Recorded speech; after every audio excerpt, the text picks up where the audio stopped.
Bien, buenas noches con todos. Vamos a comenzar entonces. Vamos a ver.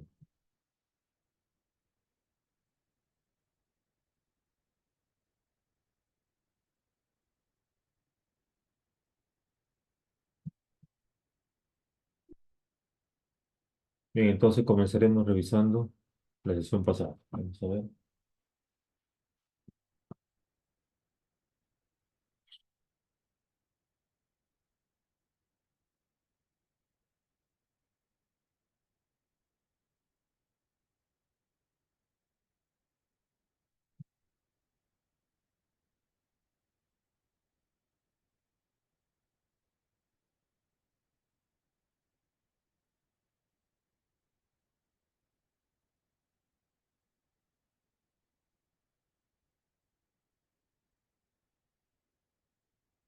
Bien, vamos a ver entonces. En la sesión pasada, que fue la primera sesión, hemos comenzado, ¿no es cierto?, con el procedimiento con la identificación de las fases, que vamos a, perdón, desarrollar un estudio de mecánica de suelo, ¿no? Entonces, comenzando con dos fases preliminares, fase de estudio documental, fase del reconocimiento preliminar. ¿Ya? A ver, un momentito, por favor, un minutito.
Bien, entonces estábamos diciendo que la vez que la sesión pasada hemos comenzado con el procedimiento, con las fases, ¿no es cierto?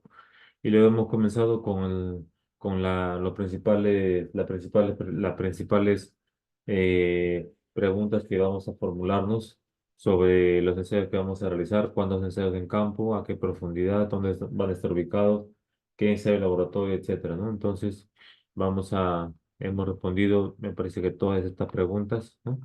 Entonces, comenzamos con un ejemplo del área de un proyecto de planta de tratamiento de aguas residuales y entonces hemos ubicado para comenzar bueno, acá ubicamos la profundidad de sondaje, hemos hecho un mapeo geológico y del mapeo geológico se ha determinado el tipo de ensayos que se van a realizar, ¿no es cierto?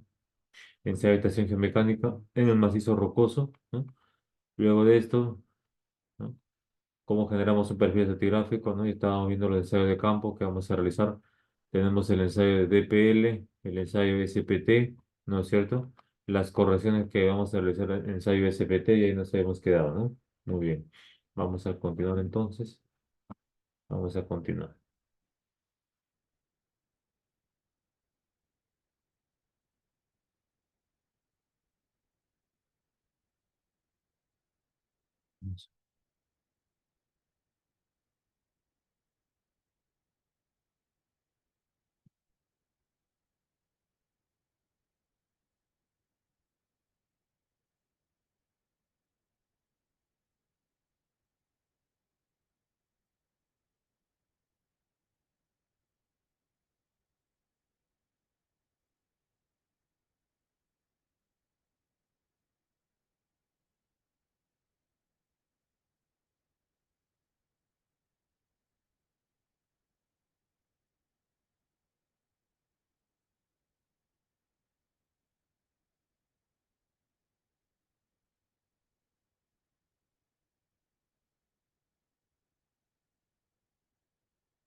Muy bien, entonces, lo último que hemos visto, vamos a continuar entonces.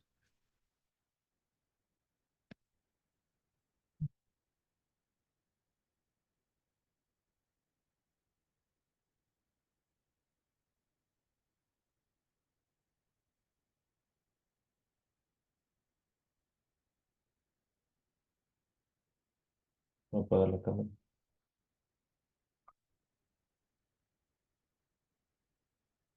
No te tuviera una información.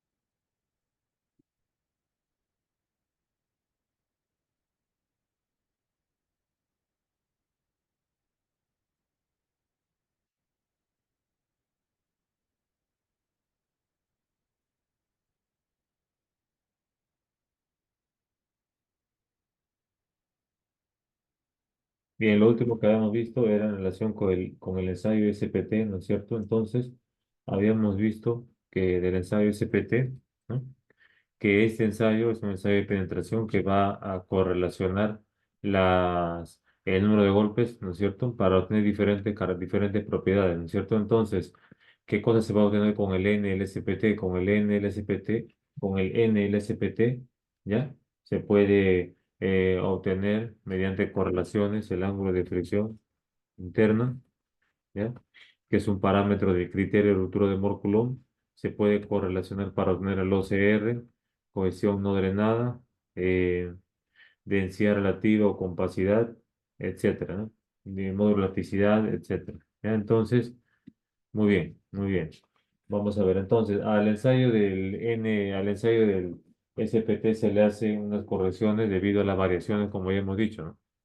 La corrección por sobrecarga y la corrección al 60%, ¿no? Entonces, vamos a ver ahora cuáles son explícitamente estas correcciones. Vamos a ver entonces, voy a buscar esta información. A ver,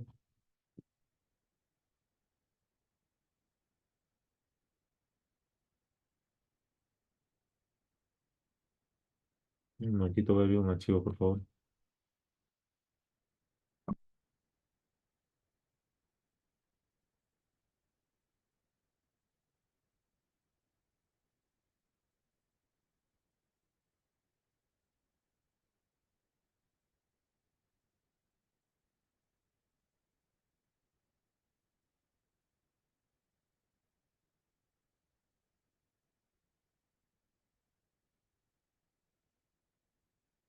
Un momentito, estoy buscando esta información, por favor.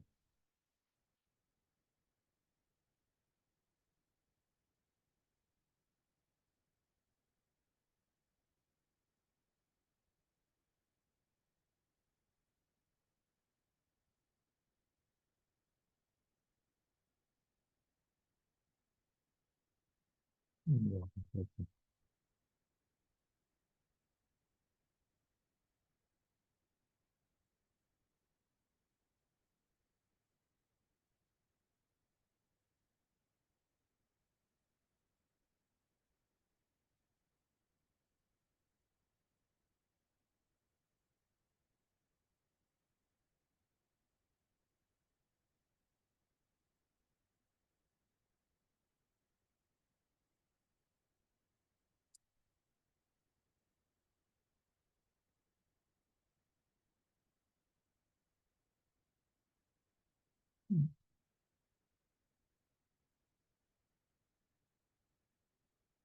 Bien, vamos a ver entonces, como estábamos diciendo, ¿no es cierto?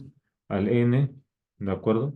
Vamos a corregir por dos cosas, ¿no es cierto? Vamos a corregir por la sobrecarga y vamos a corregir al 60%, ¿no? Que va a ser n60, ¿de acuerdo? Entonces, cuando n se corrige por sobrecarga, ¿ya? Esta corrección es de acuerdo a la siguiente relación. En realidad hay varias formulaciones, ¿ya? Pero esta es Una de ellas, el factor de corrección, va a ser igual a la presión atmosférica, ya, a la presión atmosférica dividido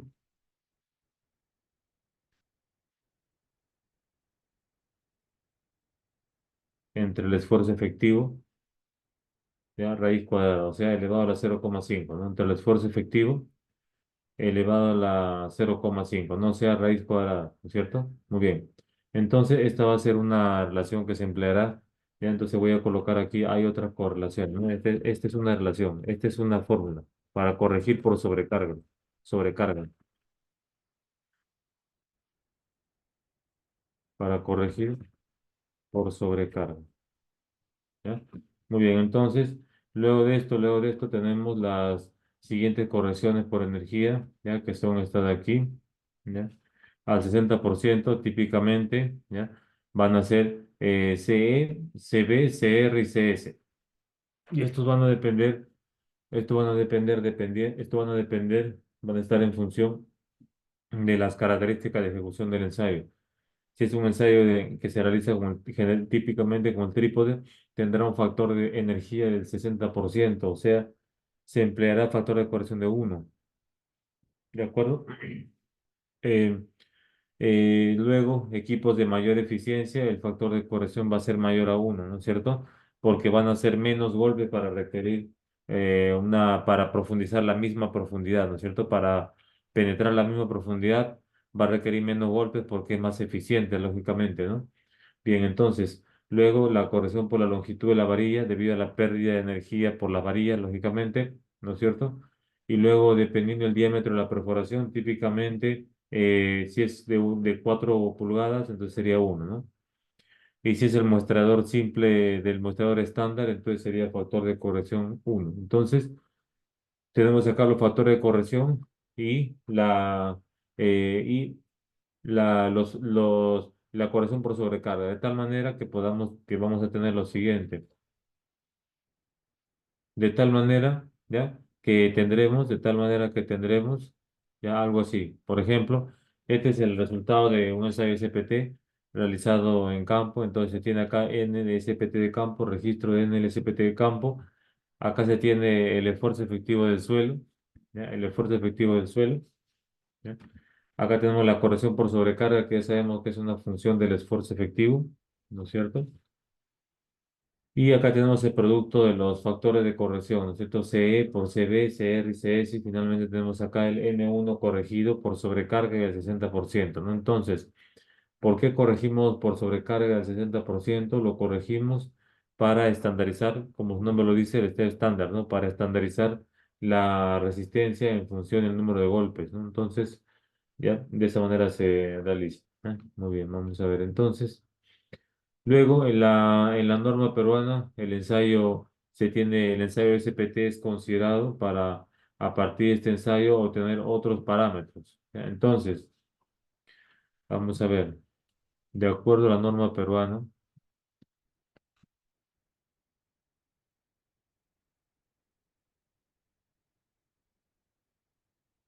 de acuerdo a la norma peruana,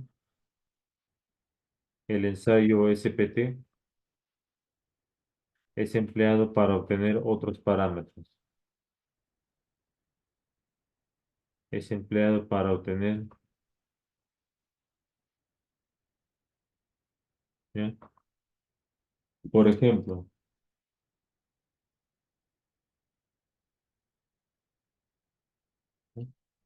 vamos a ver, dice acá, correlación entre ensayos y propiedades del suelo, ¿ya? En base o con base en los parámetros obtenidos en los ensayos in situ y mediante correlaciones debidamente comprobadas, ¿no? Entonces, habría que ver a qué se refiere con correlaciones acá debidamente comprobadas, ¿no? Entonces, mediante correlaciones debidamente comprobadas, ¿ya? El profesional responsable puede obtener valores de resistencia al corte no drenado, o sea, CU, ¿no? O SU también, ángulo de fricción interna, relación de preconsolidación o razón de sobreconsolidación, relación entre asentamiento y carga, coeficiente de balasto, modo de elasticidad, entre otros, ¿cierto? Muy bien, entonces diferentes parámetros que se pueden obtener por medio de correlaciones con el número de golpes del SPT, ¿ya? Muy bien, entonces, vamos a ver. Por ejemplo, veamos lo siguiente. Vamos a ver rápidamente.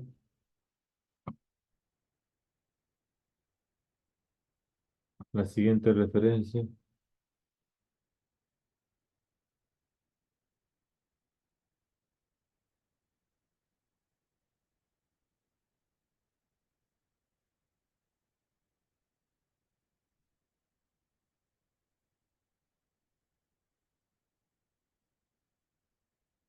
Ya, las siguientes referencias son tomadas de esto de acá. Ya, lo siguiente que se vaya a colocar es tomado de esta referencia. ¿Sí? Entonces, vamos a ver aquí algunas correlaciones entre el ensayo SPT, ¿de acuerdo? Entre el número de golpe del SPT. Vamos a ver acá.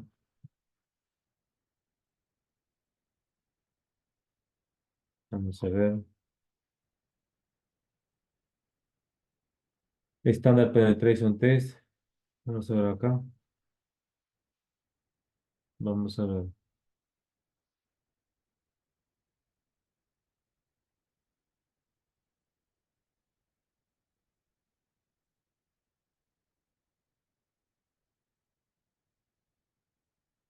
Y acá, por ejemplo, está la corrección por sobrecarga que estábamos viendo. Esta corrección por sobrecarga es propuesta por Liao y Whitman en el año 86.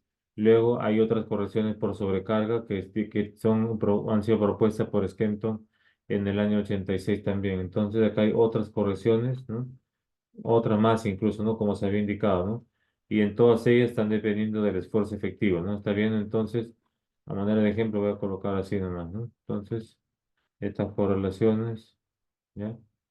Son función, o mejor dicho, hay diferentes correlaciones que se pueden emplear, ¿no? Ya, ahí está, ¿ya? Por ejemplo, esta de ahí, o esta de acá. Ya esto acá para la corrección, ¿no? Estamos hablando de esto acá para la corrección por sobrecarga, ¿no? Entonces vamos a continuar viendo acá algunas correlaciones, ¿no? Acá, por ejemplo, depende de la presión lateral del suelo en reposo en la condición normalmente consolidada, ¿no? ¿Ya? Muy bien. Bueno, acá cero, vamos a ver. Acá está la corrección por energía, ¿de acuerdo? Acá están diferentes factores, de acuerdo a lo mismo que se ha indicado. Entonces voy a copiarlo.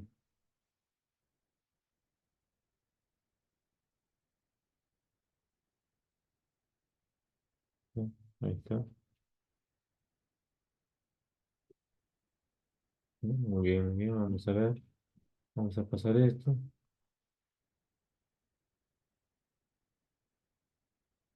Por ejemplo, acá se muestra una relación entre la compacidad relativa y el número de golpes, ¿no? Entonces, acá tenemos el número de golpes provenientes de Meyerhof, ¿ya?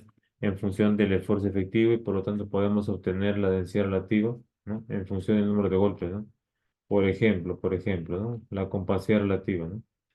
¿Ya?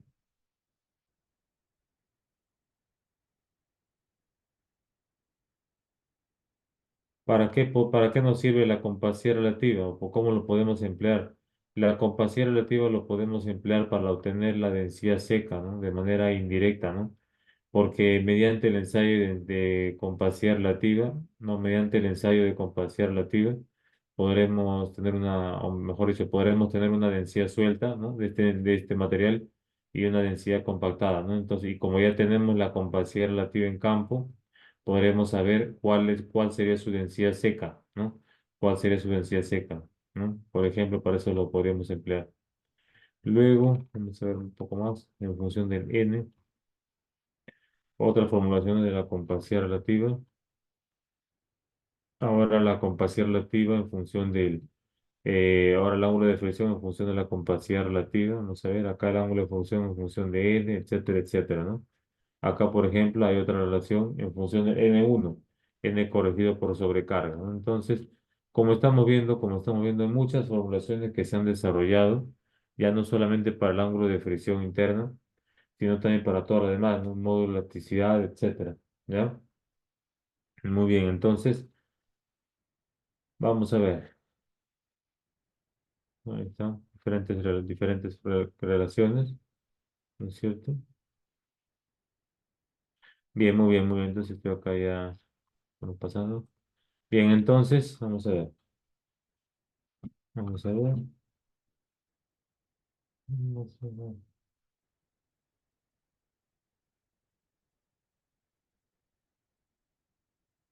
Vamos a ver. Un momentito.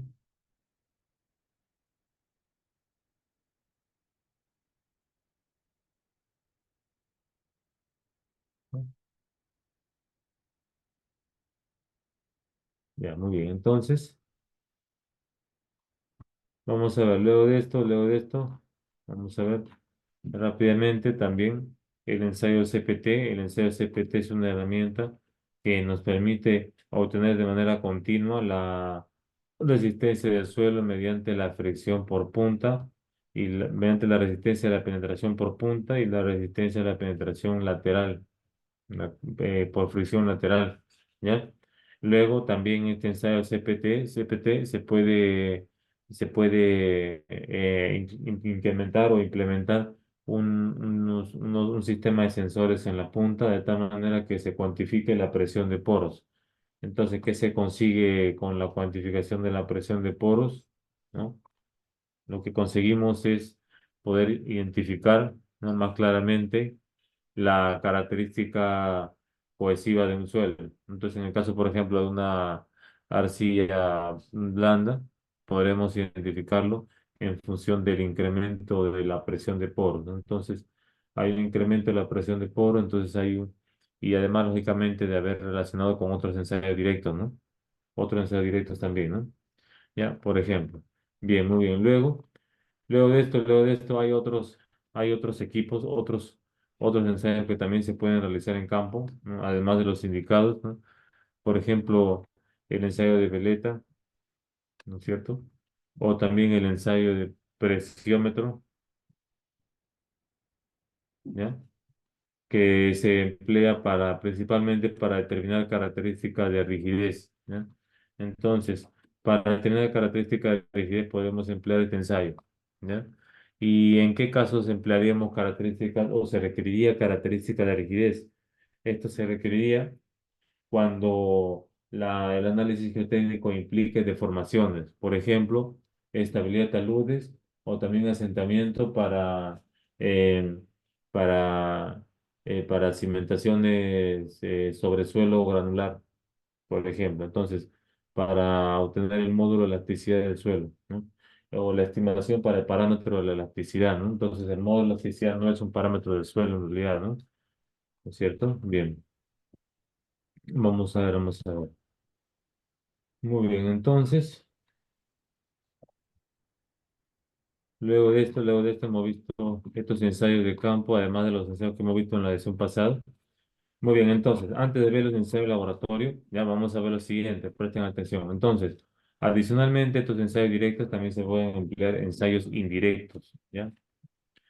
Adicionalmente a estos ensayos directos, también es posible emplear ensayos indirectos, ¿ya? Es posible emplear ensayos indirectos. Entonces, es posible emplear ensayos indirectos, ¿ya? Entonces, ¿cuáles son estos ensayos indirectos? Estos ensayos indirectos son ensayos de geofísica, pues, ¿no? ¿No? Acá. Ya, son ensayos de geofísica,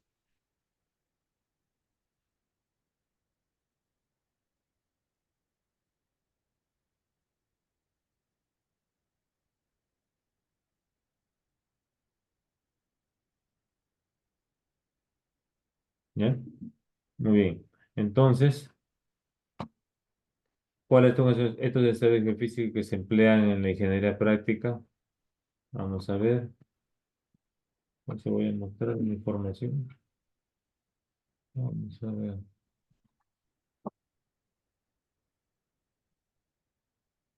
Muy bien. ¿Hasta aquí todo claro? Muy bien.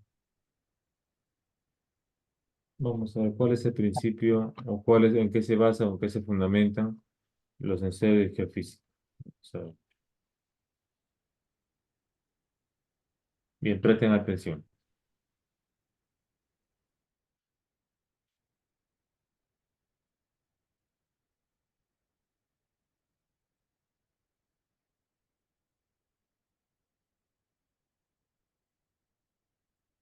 Bien, supongamos lo siguiente. Miren, supongamos que tenemos dos materiales, ¿ya? O tenemos un material. Supongamos que tenemos un material, ¿no? Idealmente, ¿no? Para entender lo que sucede con la geofísica. Entonces, si tenemos uno acá un elemento metálico, por ejemplo, de 1 kilómetro, idealmente, ¿ya? Y vamos a emitimos una energía, ¿de acuerdo? Emitimos una energía acá, ¿no? Y vamos a tomar el tiempo de llegada de esta energía.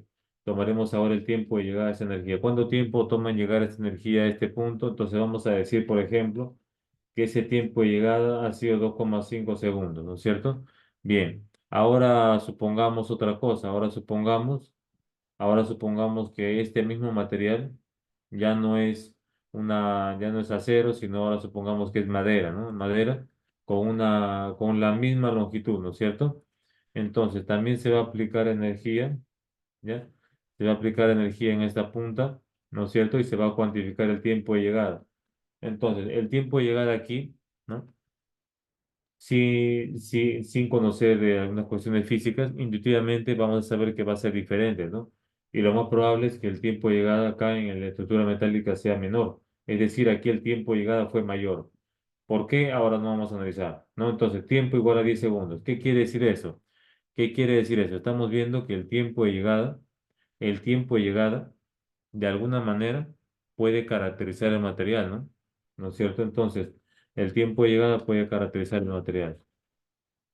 El tiempo de llegada de la energía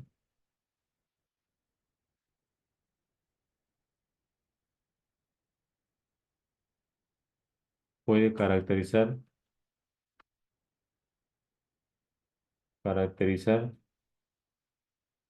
el material, ¿ya? Entonces, el tiempo de llegada de la energía puede caracterizar el material, ¿ya? Muy bien, entonces, pero dicho en otras palabras, el tiempo de llegada, ¿no? En realidad está representando, ¿no? El tiempo de llegada en 1 kilómetro, ¿no es cierto? En realidad está representando una velocidad, ¿no? La velocidad con la que se propaga la energía, ¿no? Entonces, es decir, al decir tiempo de llegada, ¿no es cierto? También podremos decir la velocidad con la que tarda, ¿no es cierto? Entonces, en otras palabras, sería o la velocidad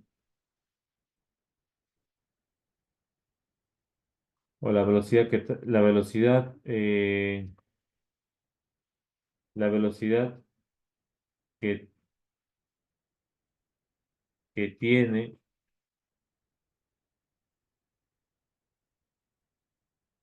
que tiene la energía, ¿ya? También puede caracterizar el material, ¿ya? También va a poder caracterizar el material, ¿de acuerdo? Entonces, si la velocidad con que puede caracterizar el material, entonces este mismo principio se emplea para suelos, nada más. Entonces, ¿de qué manera? Repitiendo el mismo experimento, ¿no es cierto? Pero en materiales diferentes, ¿no? Entonces, aquí se va a repetir el experimento, ¿no? Pero en materiales diferentes, ¿no? Por ejemplo, si fuera una grava densa, sería equivalente este primer caso, o una arena suelta el segundo caso, ¿no? A manera de ejemplo, ¿no? Entonces, este mismo criterio se emplea en geofísica. Entonces, dicho esto, con geofísica vamos a poder caracterizar de alguna manera la composición o las características físicas directamente del material. Pero este procedimiento de geofísica no va a contabilizar como ensayo directo, ¿ya? Pero es una información de la cual se puede extraer o se puede definir o decidir con mucha mayor precisión la geometría del perfil estratigráfico, ¿de acuerdo? Entonces, ¿de qué manera lo va a caracterizar? Lo va a caracterizar mediante dos tipos de ondas, ¿de acuerdo? ¿Ya? mediante las ondas primarias y las ondas secundarias. Entonces, del tipo de onda que se propaga en material, voy a colocar otro diferente. Entonces, las velocidades que se caracterizarán, ¿no? serán,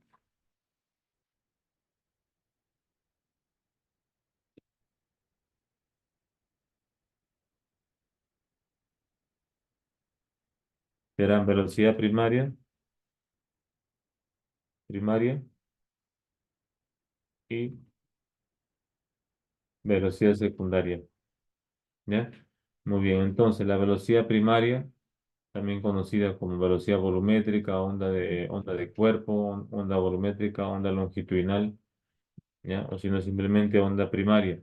Y la onda secundaria, conocida también como onda de corte, onda secundaria, o también ondas transversales, ¿ya?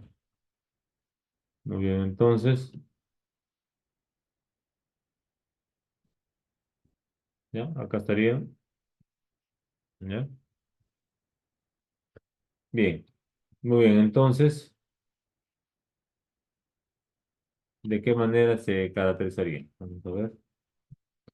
¿Cuáles serían las relaciones que se emplearían? Vamos a ver las siguientes.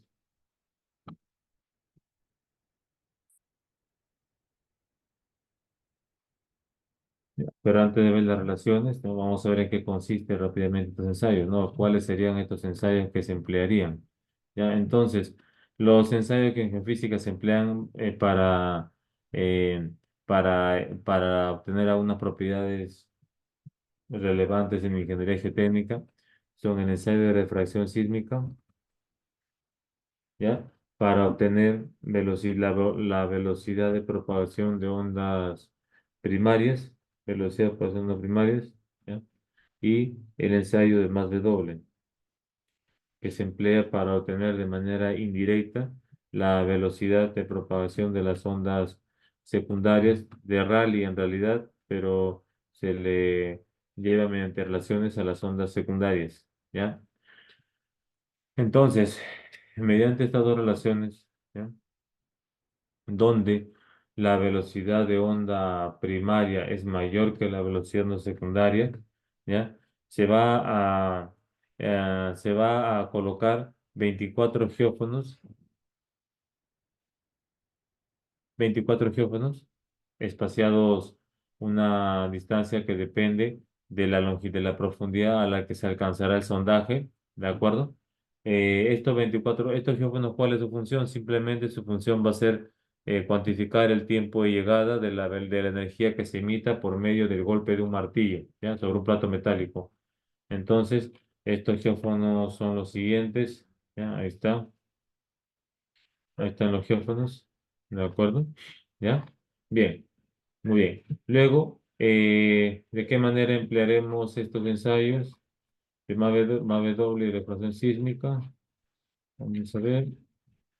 Aquí están las relaciones que emplearemos. Están acá. Entonces, aquí está la forma, cómo se va a aplicar la carga. ¿De acuerdo? Mediante golpe de un martillo, una comba, ¿no? Ahí está. ¿Ya? Muy bien. Muy bien, muy bien. Vamos a ver entonces. Fundamentalmente las relaciones que se emplearán son estas de aquí. ¿Ya? Entonces, esta de acá. ¿Está viendo? Entonces, con estas relaciones vamos a poder obtener el modo de elasticidad. Entonces, con la velocidad de propagación primaria y secundaria obtendremos el modo de elasticidad. Pero ojo que este modo de elasticidad es para pequeñas deformaciones o módulo de elasticidad dinámico. ¿Ya? Y luego para llevarlo a un modo de elasticidad en el rango de las deformaciones estáticas, entonces lo que vamos a hacer es dividirlo entre un rango entre 10 o entre 15 aproximadamente, ¿no? Pero para hacer esto acá tenemos que referenciarlo, ¿no? En los informes, ¿ya? Ahora, ¿para qué se emplea? ¿Cómo se emplea este ensayo? Bien, principalmente este ensayo se emplea para diferenciar lo que se ha encontrado mediante los ensayos directos. Entonces, de acuerdo a los ensayos directos se ha determinado algunos tipos de suelos, ¿no? Pero esta información puede ser relacionada con los ensayos indirectos de geofísica para poder delimitar más claramente el perfil estratigráfico, ¿no? No se recomienda emplear este módulo de elasticidad para cálculos en ingeniería como de asentamientos, por ejemplo, ¿ya? Porque ha sido obtenido mediante para pequeñas deformaciones, ¿de acuerdo? Bien, muy bien, muy bien. Vamos a ver entonces. Vamos a ver.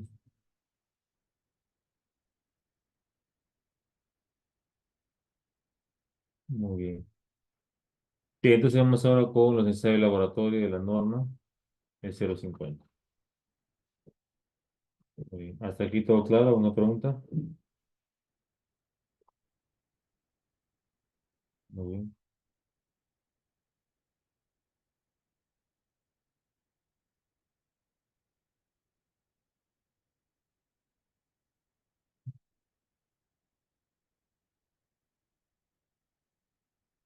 Aquí estoy revisando. Ya. Vamos con los ensayos de laboratorio. De acuerdo a la norma es 050. Entonces voy a copiar acá.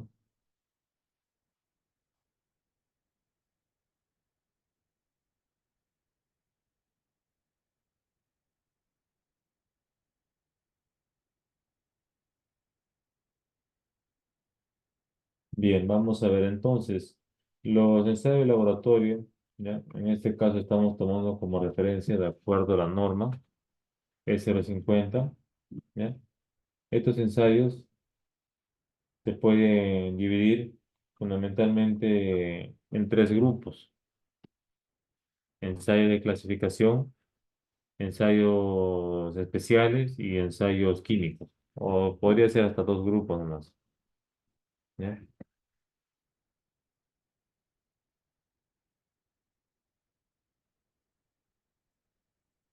¿Ya? Entonces, estos son, de acuerdo a la norma, lo que se puede emplear. ¿Ya? Vamos a ver aquí, ahora tiene una pregunta ahí. Vamos a ver.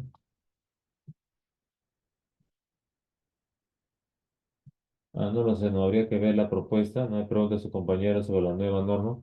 Habría que ver las publicaciones del que se han realizado, ¿no? De la norma 050, ¿no?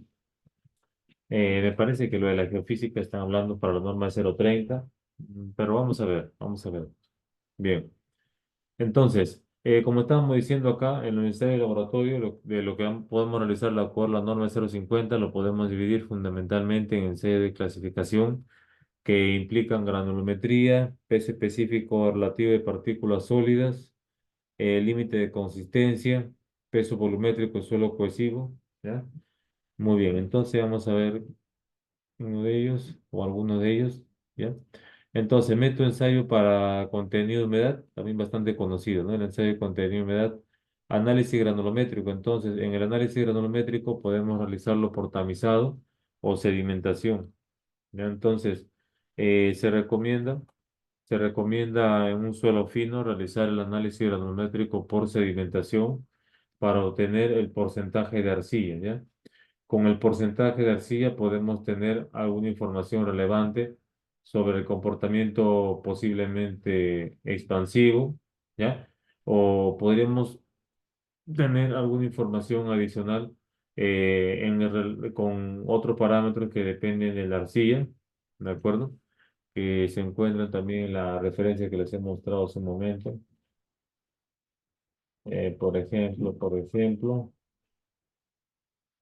Por ejemplo, la actividad o la sensitividad o la sensibilidad de la arcilla, ¿no? ¿De acuerdo? Puede ser la actividad o la sensibilidad de la arcilla, que es la cohesión no drenada respecto a la cohesión no drenada inalterada y respecto a la remoldeada, ¿no? Etcétera, ¿ya? Bien, entonces, en un suelo con elevado contenido de arcilla o en un suelo fino, vamos a poder realizar el ensayo de sedimentación. Luego de esto, podemos realizar también, es posible realizar el ensayo para obtener los límites de consistencia, límite líquido, límite plástico e índice de plasticidad, ¿de acuerdo? Esta información es relevante para clasificar suelos, lógicamente, ¿no? Necesitamos las características de plasticidad, ¿no? Bien. Luego, el ensayo para determinar el peso específico relativo de las partículas sólidas o peso específico relativo de las partículas sólidas. El ensayo de gravedad específica relativo a las partículas sólidas, ¿no? Entonces, el ensayo de gravedad específica, ¿para qué se puede emplear, no? ¿Para qué se puede emplear? Por ejemplo, por ejemplo, si queremos estimar el peso específico o el peso unitario saturado, ¿no? Por ejemplo, de un suelo, entonces, ¿qué podríamos hacer, no? Si esta es la superficie de un suelo, ¿no? Ya sabemos que para el peso específico del suelo en la condición natural, podremos realizar el ensayo de densímetro nuclear, ¿no? Entonces, supongamos que realizamos el ensayo de densímetro nuclear y se ha determinado una densidad natural de 1,5 toneladas metro cúbico, ¿no? Entonces, y por debajo del nivel freático no sabemos. Entonces, ¿cómo podemos hacer? Simplemente mediante un diagrama de fases bastante simple, ¿no? Mediante un diagrama de fases, ¿no? Típicamente las características de los suelos, estos son los sólidos, este es el agua, este es el aire, ¿no es cierto? Sabiendo el peso específico y conociendo la gravedad específica, por ejemplo, ¿no? Si conocemos la gravedad específica, podemos conocer el volumen de los sólidos, el peso de los sólidos. Luego podremos conocer el contenido de humedad natural, ¿no? Entonces, por lo tanto, sabremos el peso del agua. Peso del aire cero, por lo tanto, volumen de agua. Y necesitamos una información adicional, o bien una información relacionada con la relación de vacíos, o bien una información relacionada con el peso específico. En este caso, se tiene el peso específico en la condición natural, entonces tenemos este número este y por lo tanto ya tenemos todos los números del diagrama de fases de este material, ¿no? Y con esto podemos determinar el peso específico saturado o en cualquier condición, ¿no? ¿Ya? Bien, vamos a ver, vamos a ver entonces.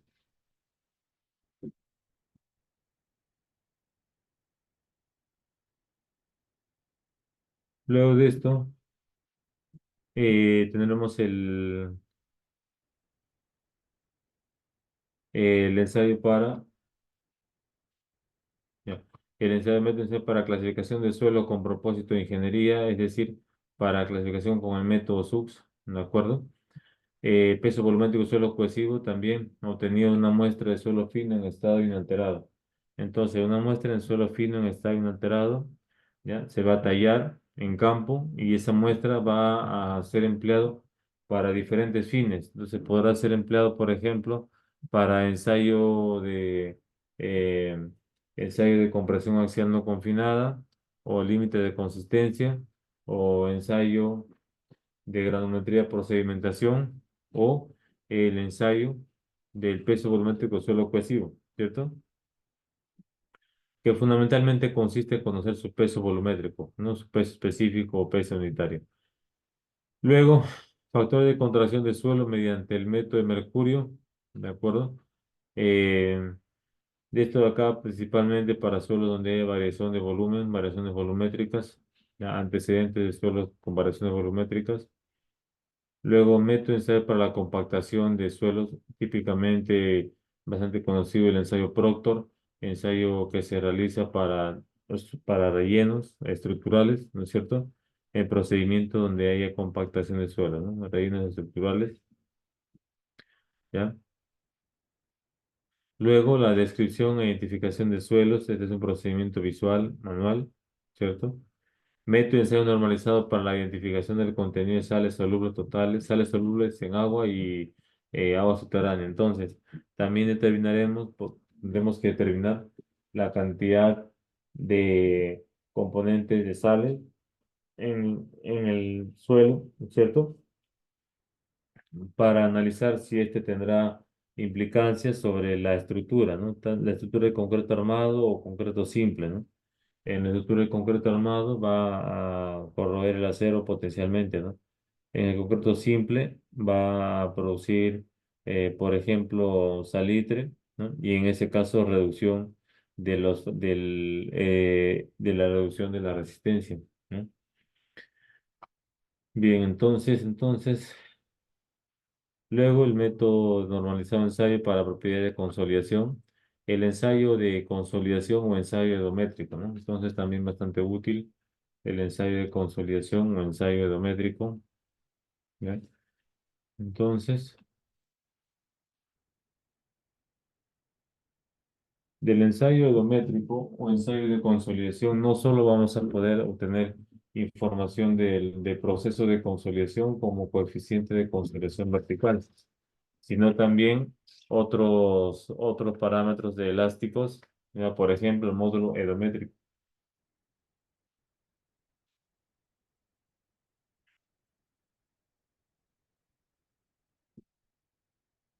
¿Sí? Bien, vamos a ver, voy a buscar acá entonces algunas relaciones.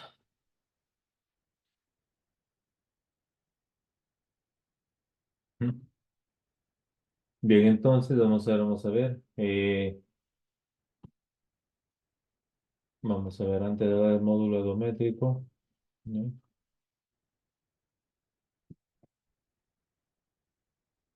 Ya, aquí está,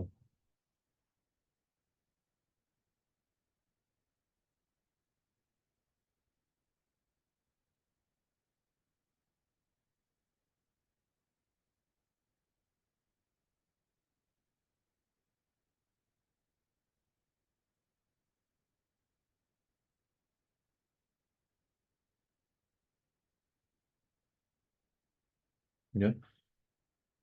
Entonces, de acá, por ejemplo, del módulo edométrico de acá en esta bibliografía, es la misma que acá, estamos diciendo esta de acá, ¿ya? Esta de acá, de esta referencia, ¿ya? Entonces, ¿qué tenemos? Dice lo siguiente acá, ¿no? Si hemos realizado el ensayo edométrico, ¿no es cierto? Entonces, del ensayo edométrico, ¿a qué es igual en el módulo edométrico? El módulo edométrico es igual a uno menos la relación de Poisson dividido entre uno más Poisson multiplicado por uno menos 2 Poisson, ¿no es cierto? Muy bien, y multiplicado por el módulo de elasticidad del ensayo triaxial, o entre comillas, como si fuera el triaxial, ¿no? En una bibliografía se le coloca como si fuera el diferencial o simplemente el módulo de elasticidad nada más. Entonces, por ejemplo, ¿no? Si hemos realizado el ensayo edométrico, además de obtener todo lo relacionado con el coeficiente de consolidación vertical, también podremos obtener de manera indirecta el módulo.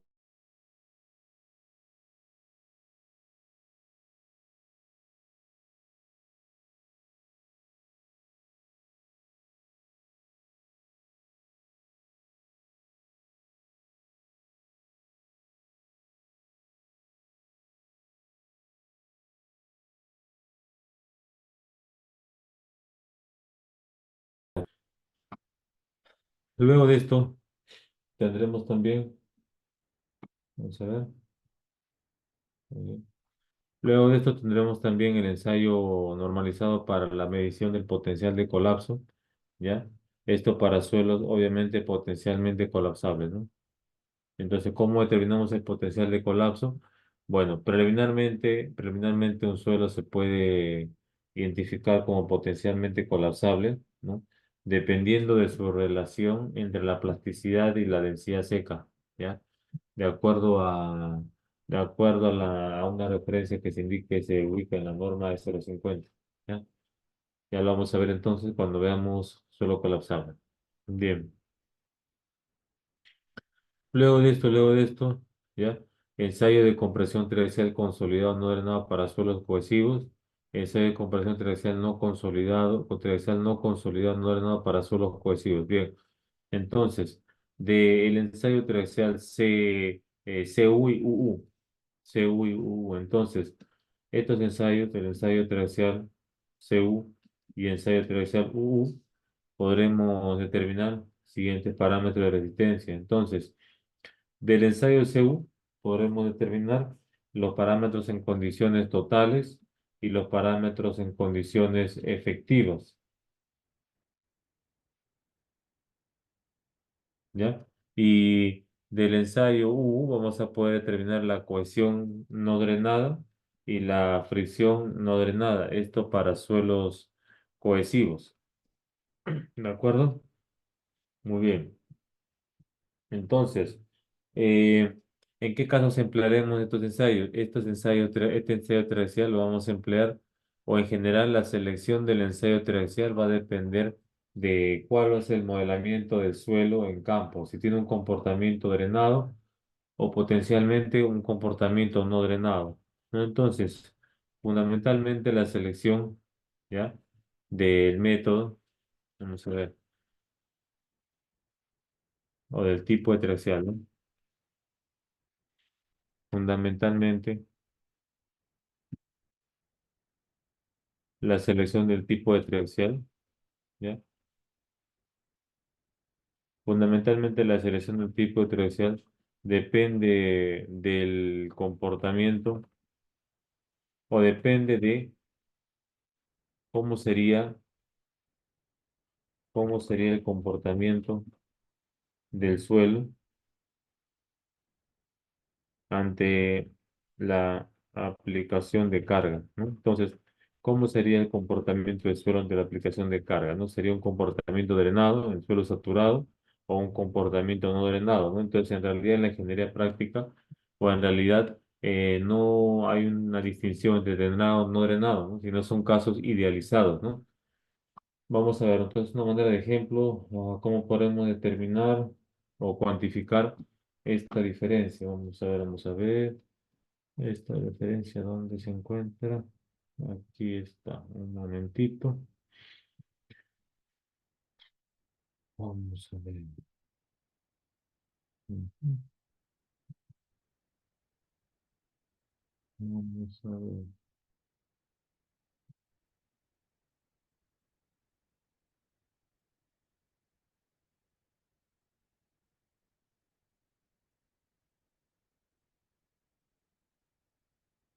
Vamos a ver.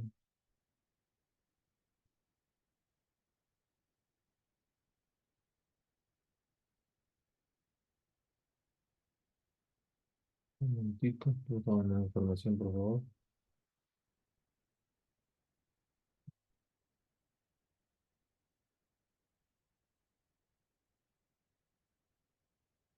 Un momentito.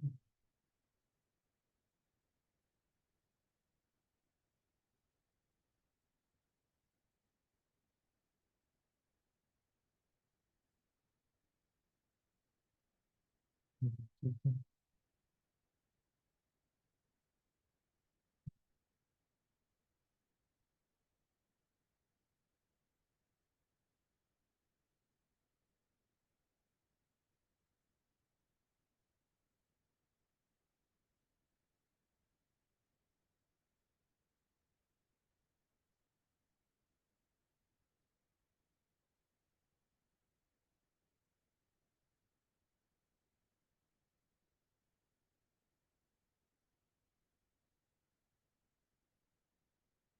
A ver, un momentito, quiero encontrar esta información. Sí quiero encontrarla porque es útil. Lo podremos aplicar. Vamos a ver un momentito. Listo. Ahí, acá está, acá está. Aquí está.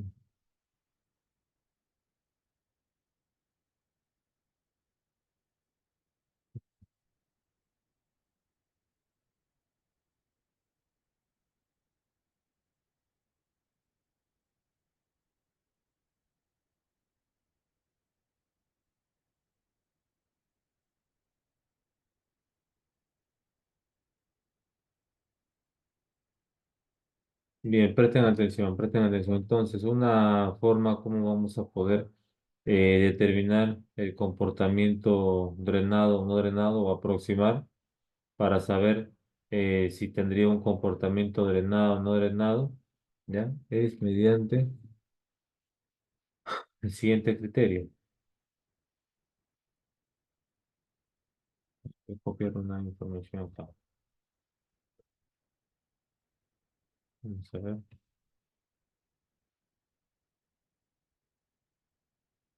Vamos a ver, entonces acá acá usted lo puede leer con calma, acá indica lo siguiente, ¿no? Acá tenemos el factor tiempo, coeficiente de consolidación vertical, tiempo y D, que es la longitud de drenaje.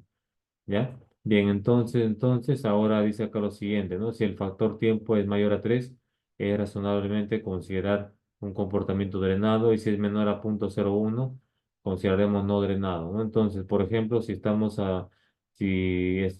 trabajando con un suelo limoso y no sabemos si cómo modelarlo, tendrá un comportamiento drenado o no drenado, perdón. Entonces, realizaremos el ensayo de consolidación tomando en cuenta que T es el tiempo de construcción, ¿de acuerdo? Y el coeficiente de consolidación a manera de ejemplo, que sea, por ejemplo, este es el orden de magnitud de una silla, o perdón, de un suelo limoso, ¿no? El coeficiente de consolidación, 4 por 10 a la menos 5, por ejemplo, centímetros cuadrados por segundo, ¿ya? Y supongamos que el estrato que estamos analizando es un estrato limoso, ¿de acuerdo? Es un estrato limoso que tiene límite con una grava limosa, ¿no? ¿Ya? Este es un estrato limoso de alta plasticidad. Esta es una grava limosa, ¿de acuerdo? Y el espesor o la potencia son 5 metros, ¿de acuerdo?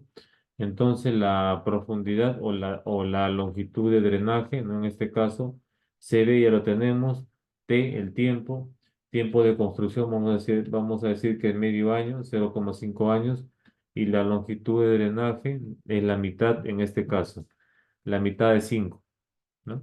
Las moléculas de agua pueden fluir hacia arriba o hacia abajo, entonces la longitud de drenaje sería 2,5. Bien. Entonces, llevando el coeficiente de consolidación a unidades de metro cuadrado día, ¿ya? Este resulta. Entonces, el coeficiente de consolidación vertical en unidades de metro cuadrado día resulta 3,5 por 10 a la menos 4 metro cuadrado día. ¿Ya? 3,5 por 10 a la menos 4 metro cuadrado día. Entonces, reemplazando acá en la relación para el factor tiempo, que es igual a CB por T entre d cuadrado, ¿no? Entonces, ahí está. CB, ¿a qué es igual CB? 3,5 por 10 a la menos 4 metro cuadrado día, metro cuadrado día, multiplicado por el tiempo. ¿Qué tiempo? Tiempo de construcción que sería medio año, ¿no es cierto? Medio año, o sea, 0,5 por 365 días, ¿no es cierto? Y dividido entre la longitud de drenaje al cuadrado, ¿no? Metro cuadrado. Entonces,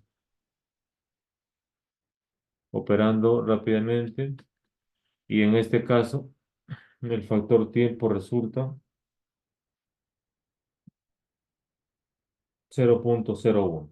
Entonces, como este factor tiempo resulta 0,01, con eso analizaremos, ¿no? Entonces diremos, 0,01 justo está de acuerdo a este límite de la recomendación. Sin embargo, podremos considerar que este suelo tendrá un comportamiento no drenado, ¿no?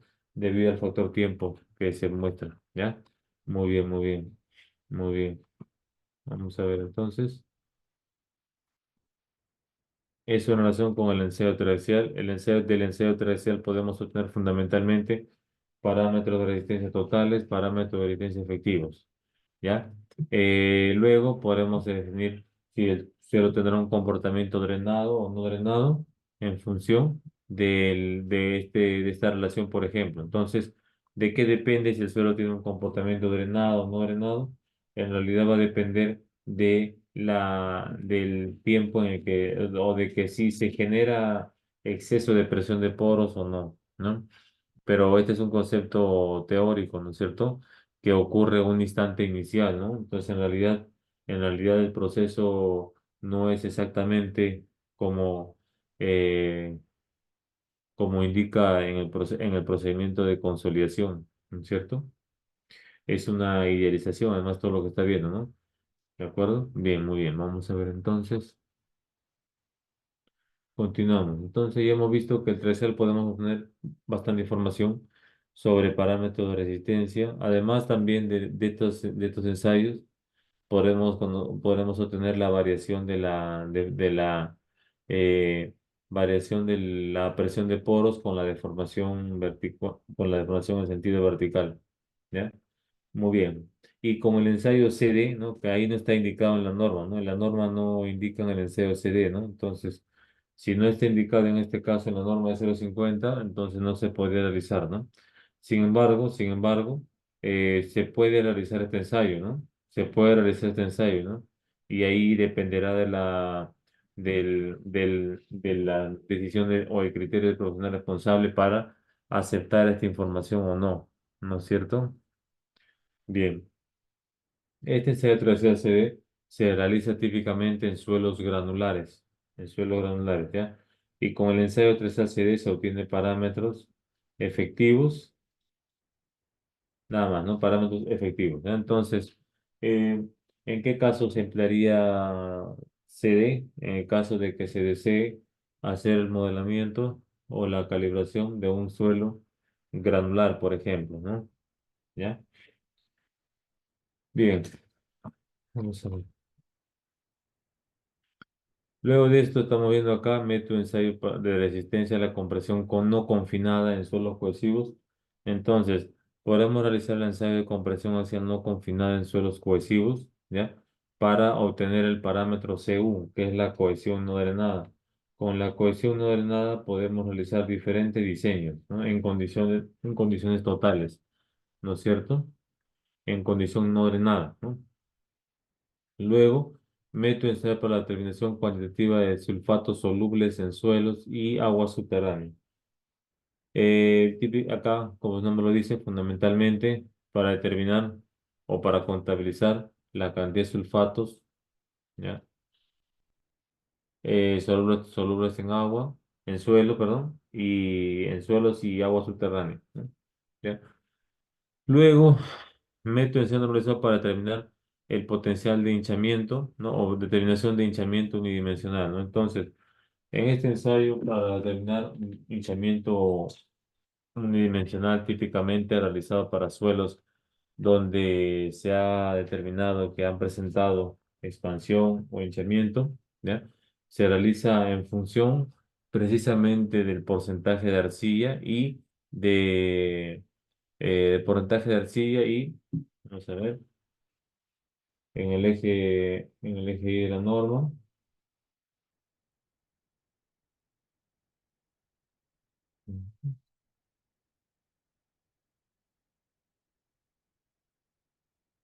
y del índice de plasticidad, ¿no? Bien, bien, ¿qué más? Entonces, luego de esto, tenemos el ensayo para el ensayo de corte directo. El ensayo de corte directo se recomienda solamente en el relleno estructural o relleno conformado. ¿Y en qué caso se necesita el parámetro de resistencia de un relleno? Por ejemplo, valga la redundancia, en el relleno por detrás de un muro de contención, ¿no? Cuando se va a realizar los análisis de estabilidad de taludes o análisis de estabilidad, entonces hay que cuantificar el relleno, ¿no? ¿No es cierto? Hay que cuantificar la resistencia al relleno. Luego, meto ensayo para la determinación cuantitativa de cloruros solubles en agua y agua subterránea, ¿no es cierto? ¿Ya? Muy bien. Fundamentalmente, entonces, estos son ensayos que podemos realizar de acuerdo a la norma y esto entraría en nuestro informe de estudio de mecánica de suelos en el segundo grupo, ¿no? Luego de ensayo de campo viene ensayo de laboratorio. En el ensayo de laboratorio podemos separarlos por ensayo de clasificación o de caracterización, como granulometría, límites de contenido de humedad. Luego ensayos especiales, ¿no? Como resistencia o consolidación, ¿no es cierto? O Proctor, por ejemplo, ¿no? Son ensayos que dependen del tipo de proyecto, el tipo de suelo, ¿no? Ensayos especiales, ¿no? Consolidación, triaxial, potencial de hinchamiento, etcétera. ¿Ya? Y luego, luego tendríamos los ensayos químicos, ¿no? Es decir, los ensayos que emplean reactivos químicos para conocer las características, ¿no? Entonces, ¿no? Bien, vamos a hacer un breve receso, unos 5 minutos, y retornamos, ¿ya? Hacemos un breve receso y ya regresamos.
Bien.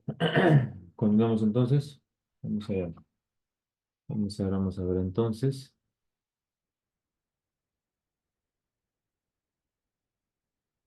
Bien, entonces vamos a ver, ya hemos visto los ensayos de laboratorio que podemos realizar. ¿Ya? Vamos a ver ahora.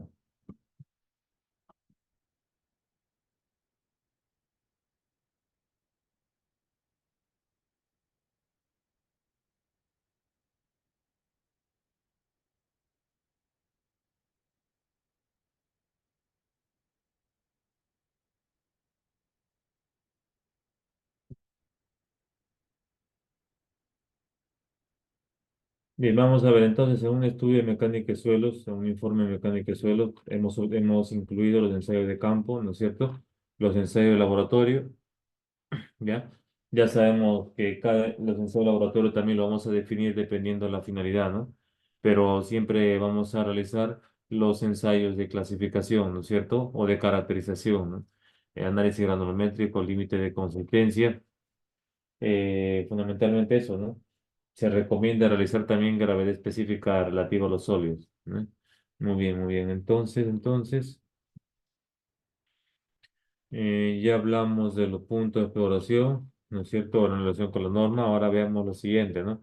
En el ámbito del análisis de ingeniería, ¿no? En el ámbito del análisis de ingeniería, el estudio de mecánica de suelos puede realizarse bajo diferentes fines, ¿de acuerdo? Entonces, en este caso, en estas sesiones, ¿no es cierto? En esta y en la siguiente, vamos a continuar con fines de cimentación, ¿no es cierto? Entonces, ¿qué cosa tiene que incluir en un informe de mecánica de suelos con fines de cimentación? Entonces, lo que debe incluir es lo siguiente. Vamos a ver. Vamos a ver.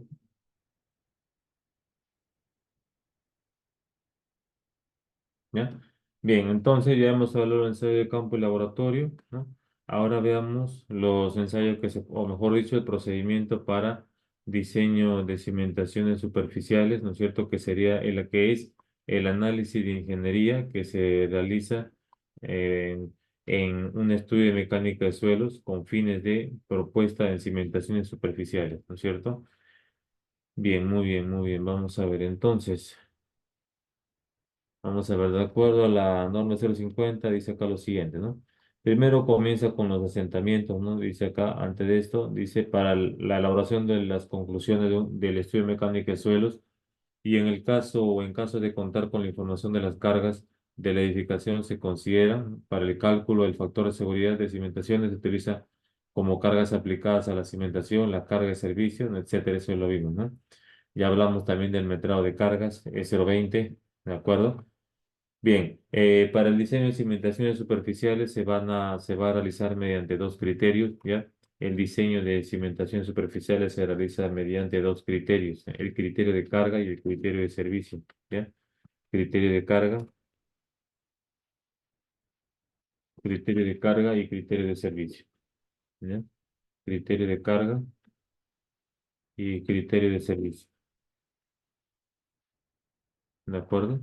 Criterio de carga y el criterio de servicio. Muy bien, entonces, ¿en qué consiste el criterio de carga? El criterio de carga, dicho en otras palabras, consiste simplemente en determinar o en verificar. Vamos a ver, voy a colocarlo acá, luego lo voy a checar las letras, tipo de letra. Entonces, en el criterio de carga se tiene que verificar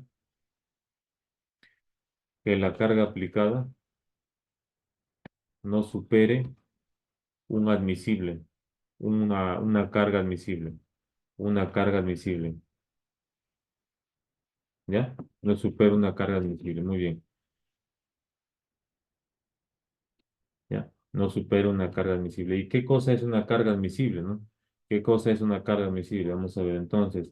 Una carga admisible, ¿no? ¿Qué cosa es carga admisible? O capacidad admisible, ¿no? Carga admisible o capacidad admisible, ¿ya? Simplemente va a ser igual a la carga última o la capacidad de carga dividido entre un factor de seguridad, ¿ya? Muy bien. Vamos a ver entonces, ¿ya? ¿De acuerdo? Entonces, este factor de seguridad va a ser 2,5 o 3 dependiendo de las condiciones o dependiendo de de las condiciones en las que se esté realizando el metrado de carga, ¿no? Si es condiciones de carga sísmica o condiciones de carga sin sismo, ¿ya? Muy bien, muy bien. Entonces, eso vamos a ver en condiciones de carga, ¿ya? En criterio de servicio, ¿no? Esto es lo que tiene que verificarse, ¿no? Que la carga aplicada sea menor que la capacidad admisible. Entonces, ¿eso qué quiere decir? Quiere decir lo siguiente. Quiere decir que, ya, lo voy a colocar más abajo.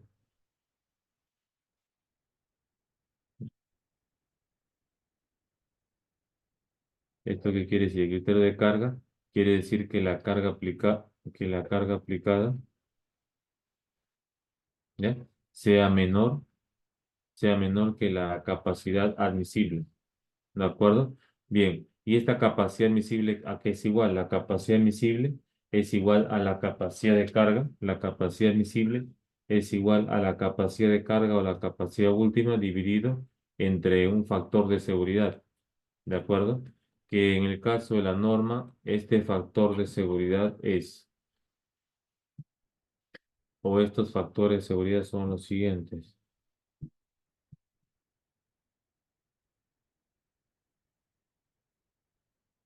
¿Ya? Ahí está.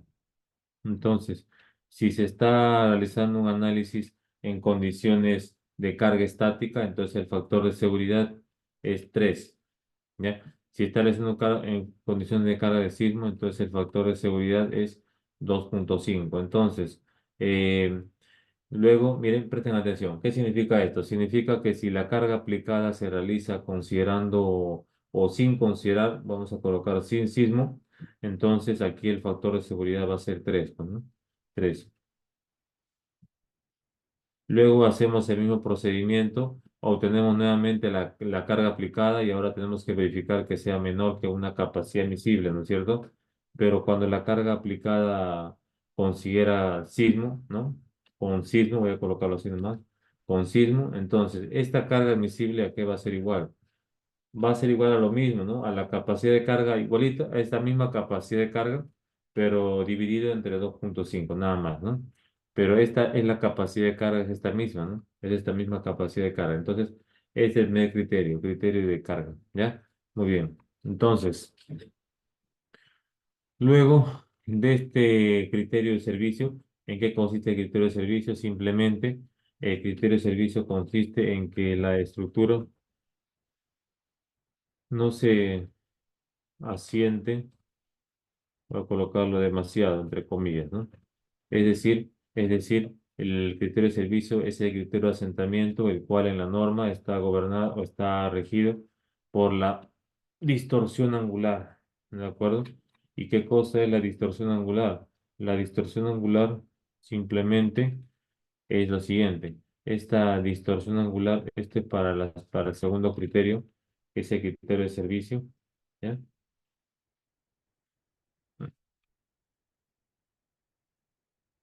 ¿Ya? Entonces, esta distorsión angular, ¿a qué va a ser igual? Esta distorsión angular va a ser igual a la diferencia de asentamiento de dos zapatas, ¿no? Por ejemplo, el asentamiento de A, o en este caso el asentamiento de B, menos el asentamiento de A, ¿no es cierto? Dividido entre la longitud que separa ambos ejes, este L, ¿ya? Esta es la distorsión angular. Entonces, ¿cómo calculamos cómo verificamos la distorsión angular? Primero, para calcular la distorsión angular, tendremos que del metrado de cargas obtener cuánto es esta carga, ¿no? La carga aplicada en A, por ejemplo, P de A, ¿no? Y acá la carga aplicada en B, ¿cuánto es? Por ejemplo, esta carga aplicada en B es P de B, ¿no es cierto? Ya, entonces, luego con esta carga es posible obtener este asentamiento, ¿no? Vamos a obtener el asentamiento. Entonces, el asentamiento de B lo podemos obtener en función de la carga aplicada en B y además otras características, ¿no es cierto? Bien, lo mismo para el asentamiento en A, ¿no? Va a ser función de la carga aplicada en A, del ancho, etcétera, etcétera, ¿no? De otras características más, ¿no? Entonces, calculamos los asentamientos, los restamos y dividimos entre la longitud que separa. Y este alfa debe verificarse de acuerdo a la norma E050 con un valor de alfa que no sea mayor, o sea, que sea menor, ¿no? Que sea menor o que no sea mayor que un límite. ¿Cuál límite? Este límite será desde 1 entre 150 hasta 1 entre 750. Típicamente, 1 entre 500 sería el valor que se emplea en la ingeniería práctica. ¿Eso qué significa? Este límite, ¿no? Esta distribución angular significa, por ejemplo, 1 entre 250 es el límite en la que la pérdida de verticalidad en edificios y rígidos, altos y rígidos puede ser visible. 1 entre 300, el límite en el que se debe esperar dificultades con puentes, grúas o grietas en las paredes. Y 1 entre 500 es el límite máximo en el que se encuentra es seguro, en el límite seguro para edificios en los que no se permiten grietas. Entonces, la distorsión angular típicamente deberá ser menor que 1 entre 500. ¿Ya? Muy bien. Eso en relación con el asentamiento. Entonces, ¿cómo determinamos el asentamiento? El asentamiento lo vamos a determinar en función a las metodologías, a los parámetros aceptados por la mecánica del suelo. Entonces, en función con las fórmulas aceptadas por la mecánica de suelos, podremos obtener el asentamiento, ¿ya? En función de relaciones aceptadas por la mecánica de suelos, ¿ya? Muy bien, muy bien. Ingeniero, buenas noches. Una consulta. Y digan.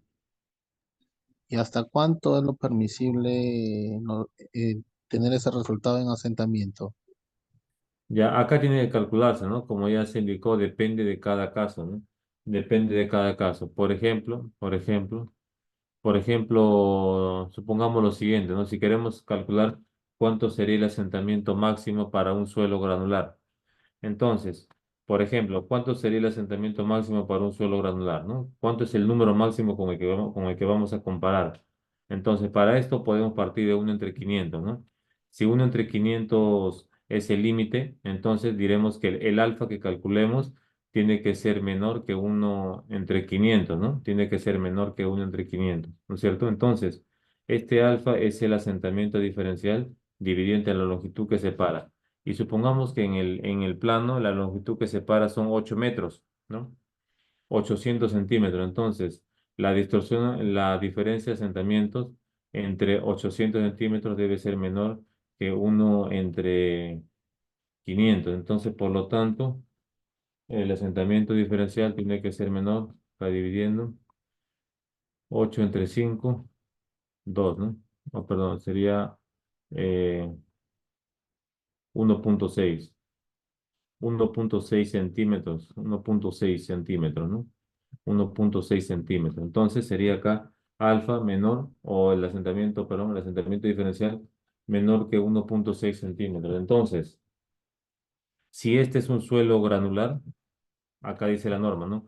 En el caso de suelo granular, el asentamiento diferencial se puede estimar como el 75% del asentamiento total. Ya, muy bien. Entonces, si este es el máximo que puede tener en el asentamiento diferencial, entonces el asentamiento total, ¿no?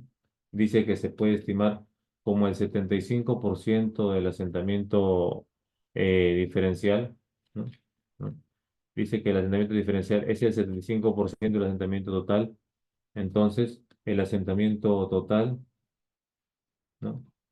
Por 0,75 es el asentamiento diferencial, ¿no? Entonces, reemplazamos acá y simplemente resulta que el asentamiento total máximo deberá ser menor que 1,6 entre 0,75, ¿no?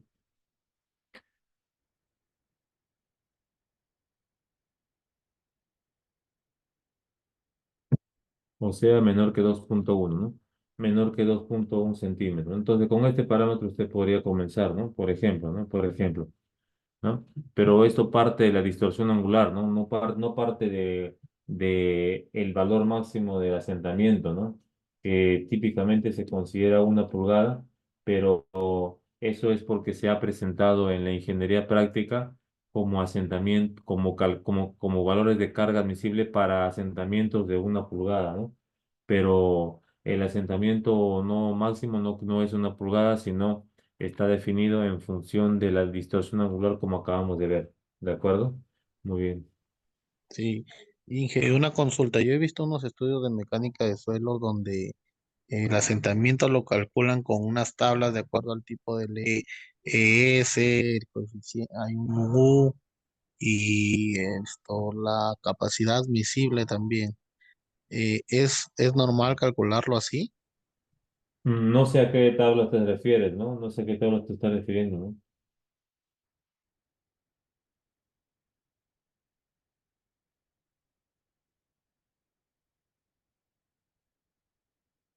No sé a qué información te estás refiriendo, ¿no? Sí, hay unas tablas donde o sea, directamente he visto en un estudio de mecánica de suelo donde calculan el asentamiento diferente,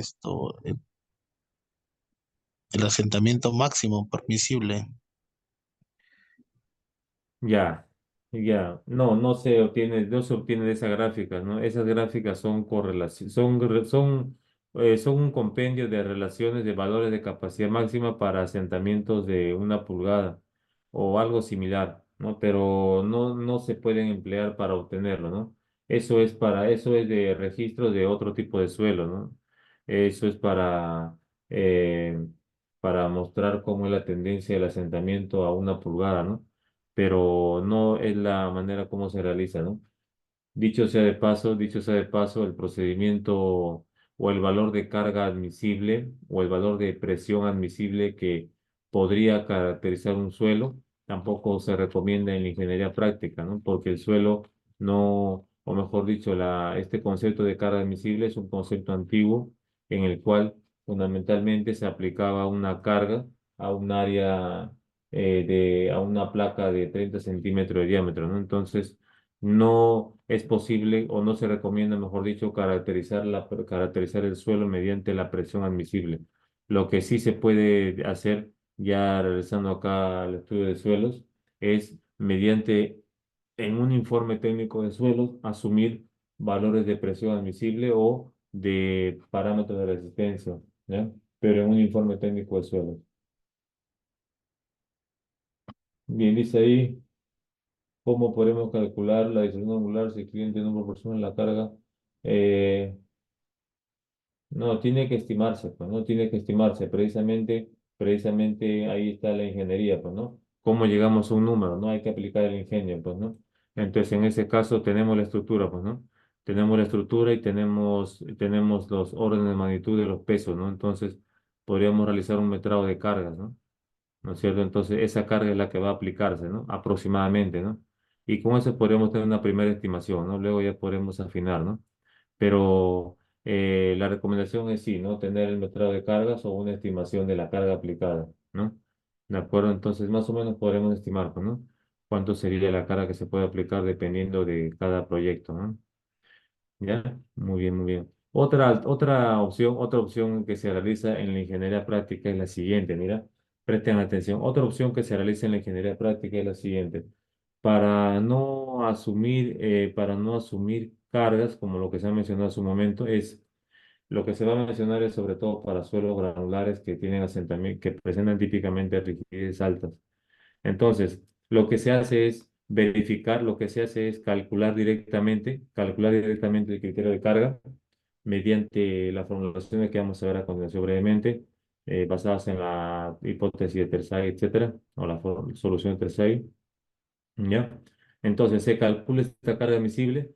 De estas dos cargas admisibles se elige la menor, ¿no es cierto? O perdón, se elige la en condiciones estáticas, ¿ya? Y porque esta verificación tiene que realizarse, ¿no? Y luego de esto de acá, este valor de carga admisible es la que se lleva a la formulación, a esta fórmula, y se reemplaza y se obtiene un asentamiento. Y este es el asentamiento que se compara con el número que hemos calculado aquí, ¿ya? Eso es lo que se realiza, ¿no? Para no hacerlo el metrado de cargas que les he indicado. Entonces, si usted realiza el metrado de cargas, va a obtener un asentamiento inferior, ¿no? Pero si hace este procedimiento, está obteniendo el límite máximo, ¿no? O sea, lo máximo que podría resultarle en el caso de que se aplicara una carga igual que la carga admisible, ¿no? Y si lo que resulta es menor que el máximo que se ha calculado, entonces cumple, ¿no? Esa es otra forma también, ¿no es cierto? Bien, muy bien. Vamos a ver. Entonces, Hemos dicho que para el diseño de cimentaciones superficiales se debe realizar, se debe verificar el criterio de carga y el criterio de servicio. En el criterio de carga verificamos esta condición que se cumple. En el criterio de servicio vamos a verificar la distorsión angular o el asentamiento, ¿no? Cualquiera de los dos. En el caso de que se realizara el metrado de carga o se tengan las cargas, se puede calcular la distorsión angular y comparar. En el caso de que no se tenga, ¿no? Podríamos calcular directamente el asentamiento máximo y luego calcular de forma independiente los asentamientos con los valores de carga admisible, ¿no? Calculados. Esto acá principalmente para suelos granulares, ¿eh? Los suelos cohesivos están regidos principalmente, generalmente por el criterio de servicio y no por el criterio de carga, ¿eh? Bien. Hay pregunta, en el caso de cumpla por victoria de carga y no por asentamiento, ¿tendría que realizar un mejoramiento de suelos? Bien, tiene que cumplir por ambos criterios para comenzar, ¿no? Entonces, se tendría que ver, se tendría que ver la forma como se hace que se cumpla por ambos criterios. Puede ser que se profundice, que se profundice la cimentación, probablemente el suelo tenga mayor rigidez, tendría que justificar el módulo de elasticidad que emplea mediante una correlación con el SPT, por ejemplo, o mediante un ensayo directo en superficie y luego geofísica, ¿no? ¿Cómo se justifica? ¿Cómo se justifica que el mejoramiento o, o que cumpla el criterio? Si es el mejoramiento, bueno, en ese caso tendría que, para asentamientos, pues si va a incrementar la rigidez, no tendría que calcular nuevamente, pues, ¿no? Así es. Justifica calculando nuevamente, pues, ¿no? Si el suelo anterior tiene un módulo de elasticidad, ¿no? O bueno, es caracterizado por un módulo de elasticidad, etcétera, etcétera. Entonces el suelo actual también será caracterizado por un módulo de elasticidad diferente, ¿no? Mayor, se entiende, ¿no? Y con ese módulo de elasticidad mayor se obtiene un asentamiento menor, ¿no? Y con ese asentamiento menor se justifica, bueno, porque ahí sí tendría que cumplir, bueno, ahí sí tendría que cumplir, ¿ya? Bien, muy bien, entonces, vamos a ver, vamos a ver. Veamos entonces el criterio de servicio. ¿Qué cosa dice la norma? Perdón, criterio de carga. ¿Qué cosa dice la norma en relación con el criterio de carga? ¿Eh?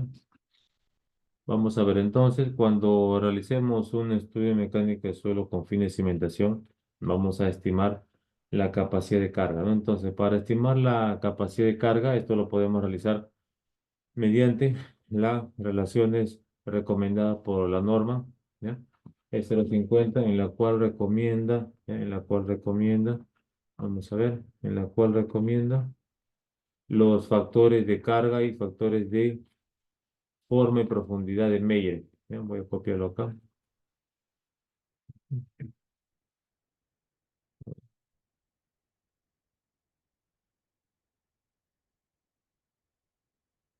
Vamos a ver,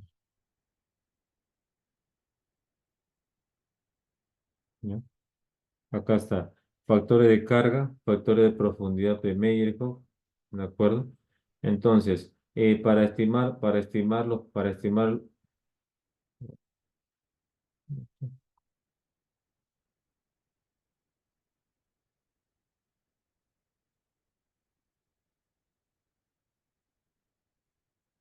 ¿ya? Para estimar entonces la capacidad de carga en un suelo, suelo de fundación, lo primero que tenemos que hacer siguiendo la norma 050, el manual, es definir si el suelo de fundación es cohesivo, ¿no? O es friccionante, ¿no? Entonces, ¿esto qué significa, no? Significa que si el suelo va a soportar cargas debido a la fricción entre partículas sólidas, lo cual implica que va a resistir en condiciones efectivas, o si el suelo es cohesivo, es decir, si no va a resistir por la fricción entre partículas sólidas, sino va a resistir por la adherencia o la adhesión que existe entre los granos minerales, ¿de acuerdo? Típicamente del suelo arcilloso, ¿ya? Muy bien, muy bien. Entonces, eso es lo que indica acá, ¿no es cierto? Bien, entonces para esto tenemos que primero comenzar diferenciando, ¿no? Bien. Luego de esto también tenemos que definir, una vez que hemos diferenciado, En este primer caso vamos a emplear parámetros, estos factores de inclinación, forma y carga. Y esta cohesión es la cohesión no drenada, ¿no? Esta es la cohesión no drenada, ¿ya? Y esta cohesión no drenada se determina, ya lo hemos visto o ya lo hemos mencionado, mediante el ensayo triaxial no consolidado no drenado o mediante el ensayo de compresión axial no confinada, ¿no? Se puede terminar mediante compresión axial no confinada, ¿no es cierto? También lo podemos obtener mediante el NLSPT, ¿ya? Y otros procedimientos más, por ejemplo, mediante el CPT, etcétera, ¿no? Vamos a colocar acá, etcétera, ¿ya? Muy bien, entonces, y en estos casos el ángulo de fricción es igual a cero, ¿no? ¿Ya? Luego en la condición efectiva que la cohesión es igual a cero para un suelo friccionante, que la cohesión es igual a cero, ¿de acuerdo? Y que la fricción sí tiene un valor, ¿no? El ángulo de fricción, ¿ya? Bien. Esto en el caso de suelo cohesivo o friccionante, ¿ya? Muy bien. Entonces, luego de que hemos definido esto, una de estas dos formulaciones, vamos a tener que definir el criterio de la compresibilidad. Entonces, Terzaghi, ¿qué cosa menciona, no? Terzaghi menciona lo siguiente, ¿no? Terzaghi menciona que para la solución del problema que se plantea, ¿no? Plantea lo siguiente. Se plantea lo siguiente. Entonces, dice lo siguiente, mira, dice lo siguiente, ¿no? Vamos a definir ahora si este suelo fallaría por corte general o falla por corte local, ¿no? Entonces, eh, esto, ¿ya? Esto de acá proporciona unos valores bastante diferentes de capacidad de carga, o sea que es un procedimiento crítico en el cual va a haber mucha diferencia, va a haber mucha diferencia, ¿no es cierto? Entonces, si va a haber mucha diferencia, a ver, ahí preguntan, ahora respondemos, ¿ya? Si va a haber mucha diferencia si el suelo es falla por corte local o general, entonces hay que definir claramente cuál es la naturaleza de falla o cuál sería, ¿no? Pero en el procedimiento de Terzaghi o en la solución de Terzaghi, ¿ya? El tipo de suelo que considera para resolver es este suelo C1, en el que muestra un comportamiento del incremento de rigidez con el asentamiento, de esta forma, así. ¿Ya? Y este suelo C1, Terzaghi dice que fallaría por corte general. Pero identifica que hay un suelo C2. Este suelo C2, Terzaghi no resuelve la capacidad de carga para el suelo C2. Lo que hace es una aproximación. Entonces ahí Terzaghi realiza una aproximación o una estimación, ¿no? Entonces, la estimación que realiza, la estimación que realiza es la siguiente, ¿no? Dice acá, le hace una reducción a la curva C1, a la curva C2. Entonces, ahora se pregunta al revés, ¿no? Ahora se pregunta al revés. Miren, presten atención, miren. Mira, teniendo unos parámetros C y phi, esto de acá, de un suelo, se ha obtenido mediante la formulación de Terzaghi un valor de capacidad de carga.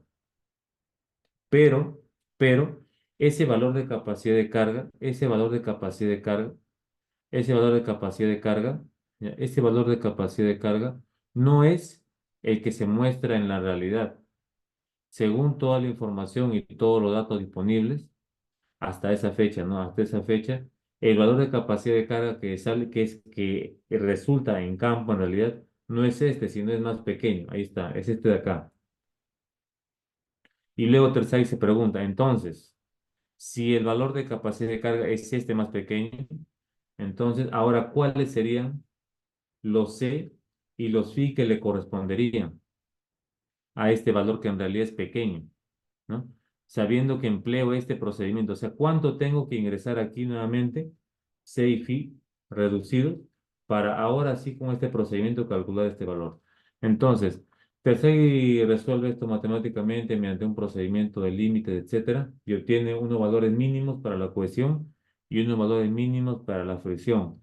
Y estos valores son bastante reducidos, ¿no? Y esta cohesión reducida, asterisco o corregida, resulta ser 2 tercios, y lo mismo con la fricción reducida o corregida, ¿no? 2 tercios del ángulo de fricción, ¿no es cierto?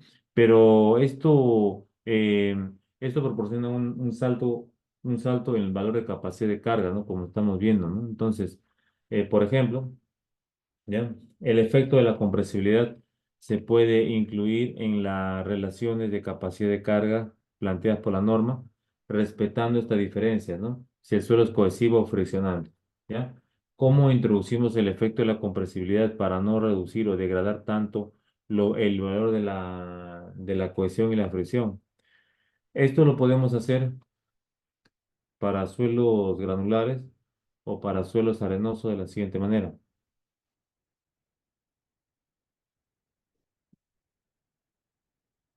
¿ya? De la siguiente manera. Entonces,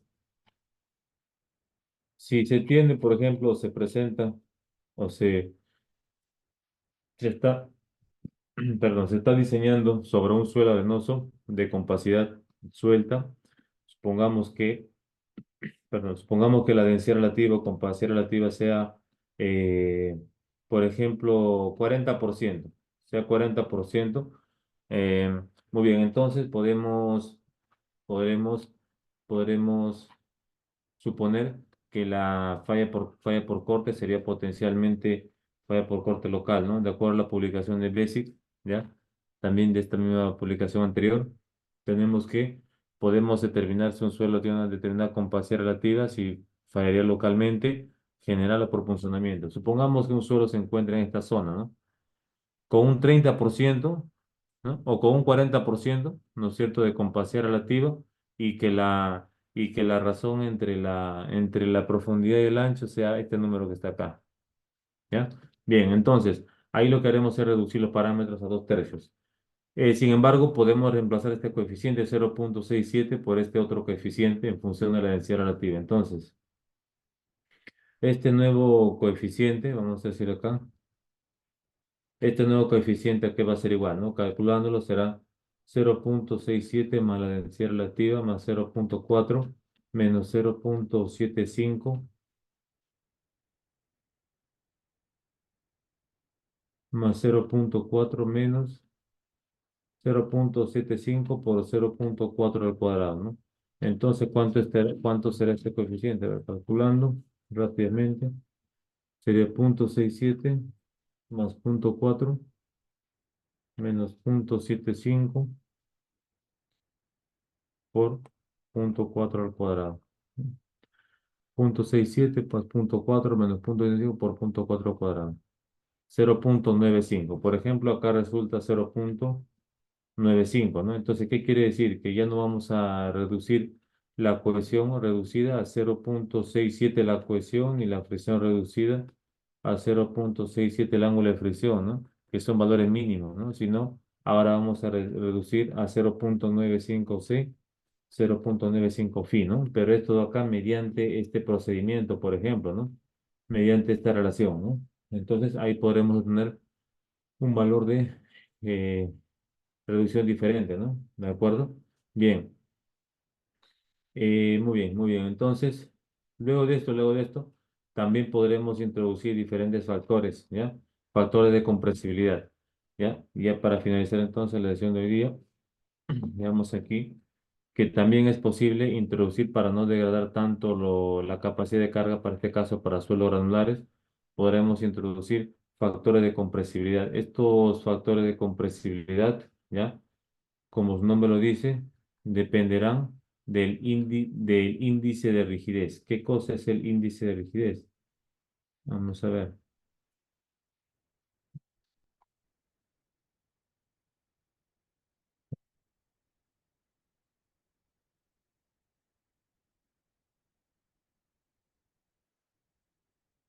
¿ya? Entonces, dice lo siguiente acá, ¿no? Ahora, si no vamos a realizar este procedimiento, entonces podemos realizar este otro. Podremos introducir factores de compresibilidad a esta fórmula, ¿no? Esta formulación que es la formulación básica, ¿no es cierto? No vamos a poder emplear, no vamos a emplear necesariamente esta relación, sino podremos emplear otra, la formulación general, ¿no? Por ejemplo, voy a mostrar la formulación de Hansen, pero respetando el criterio de si el suelo es cohesivo o friccionante, ¿no? Es decir, si tomamos esta primera parte o si tomamos toda esta segunda parte, ¿no? ¿De acuerdo? Por ejemplo, aquí en la formulación de Hansen se muestran factores de carga, forma, profundidad de inclinación, factores de inclinación de la base y factores de cercanía de un talud. A esto también se le puede incluir, como ya se indicó, los factores de compresibilidad, ¿no? Para cada uno de estos términos, ¿cierto? Y estos factores de compresibilidad dependen del índice de rigidez, ¿no? Y eso lo vamos a ver ya esto acá. Bueno, esto acá terminaremos ahora, ¿no? El índice de rigidez, ¿a qué es igual? El índice de rigidez es igual al módulo de corte dividido entre la resistencia al esfuerzo cortante, ¿no? Nada más. ¿De acuerdo? Entonces, podemos continuar con este procedimiento, ¿no es cierto? Vamos a profundizar ahora para incluir el módulo, el coeficiente de compresibilidad en los factores, ¿no? O los factores de compresibilidad, ¿ya? Muy bien, muy bien, muy bien. Bien, entonces ya para finalizar, respondiendo a la pregunta de sus compañeros, dice que si hay nivel freático hay que considerar, pues, ¿no? ¿Cómo se considera la influencia de nivel freático? Bien, hay diferentes formas de considerar la influencia de nivel freático, pero la más popular, digamos, la más conocida, es cuando el nivel freático se encuentra desde la superficie, ¿no? Hasta el nivel de fondo de la cimentación, o desde el nivel de fondo de cimentación hasta una cimentación, hasta una profundidad por debajo B, o por debajo, ¿no? Pero hay otras formas también. Si el suelo es areno arcilloso, sigue siendo arenoso, ¿no? Si es arenoso con contenido de arcilla, entonces ahí podría usted podría emplear la segunda relación, pues, ¿no? Pero nuevamente, ¿no? Si en este caso el suelo si tiene dudas sobre el comportamiento del suelo, podría realizar el ensayo odométrico, ¿no? Realice el ensayo odométrico y hace este cálculo, ¿no? Hace este cálculo y ya sí puede modelar con toda confianza con este método, ¿no? Considerando los friccionantes, ¿no? Etcétera. ¿Eh? Bien, ¿todo claro? ¿Alguna pregunta antes de finalizar?